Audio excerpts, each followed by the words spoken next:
La matinée du vendredi 28 octobre 2016, le parquet près le tribunal de première instance de Cotonou a reçu l'information selon laquelle un conteneur qui contiendrait des produits prohibés se trouverait dans l'enceinte du port de Cotonou.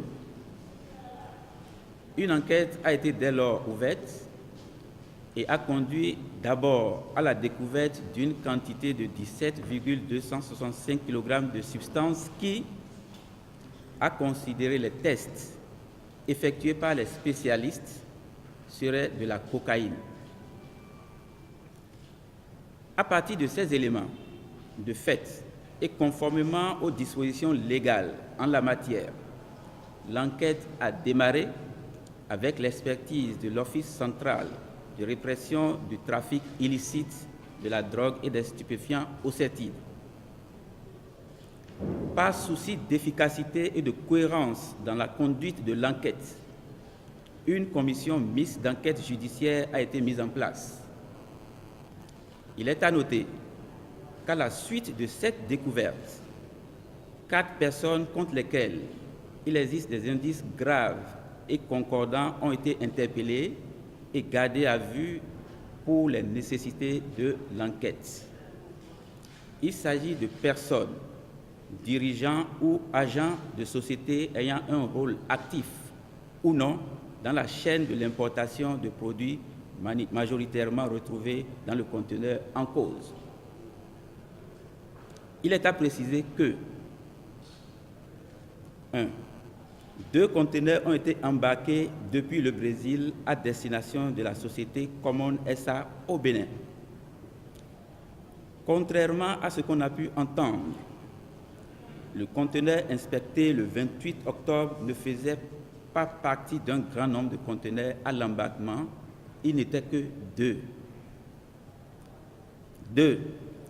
Les 2 conteneurs dont les numéros de série se suivent, le premier portant le numéro C 16 10 10 49 et le second, le numéro C 16 10 10 48, ont été transbordés à Las Palmas en Espagne avant d'être acheminés sur Cotonou le 26 octobre par le navire MSC Sophie après une escale à Lagos. 3. 24 heures avant l'arrivée du navire à Cotonou, soit le 25 octobre, la société Common SA, destinataire des 2 conteneurs, a déposé auprès des services de douane des déclarations sommaires devant lui permettre, par le biais d'une procédure spéciale, de procéder à l'enlèvement immédiat des 10 conteneurs dès leur débarquement du navire et à leur acheminement direct sur le terminal à conteneurs de la société Socotrac Sal Sisa Jefa Semekoji. Les formalités douanières définitives et les éventuels contrôles douaniers ne devant se faire qu'à Jefa sur le site de la société. 4. C'est dans ces conditions que des informations nécessitant une inspection des conteneurs sont parvenues au service béninois dans le cadre de la coopération internationale pour la lutte contre les stupéfiants. En raison de cette découverte et des besoins d'enquête, des mesures de placement en garde à vue ont été prononcées et ont dû être prorogées à l'encontre des personnes mises en cause.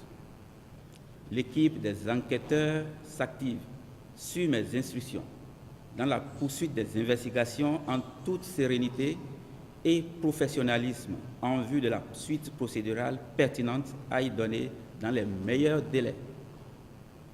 En raison de ce que seul le parquet a en l'état pouvoir de s'exprimer sur les affaires dont est saisie la justice, je me ferai le devoir, pour autant que ce sera nécessaire, au droit du citoyen à être informé et en conformité avec la législation en vigueur, de vous faire part en temps opportun des suites de la procédure. J'invite tout le monde au calme. Je vous remercie.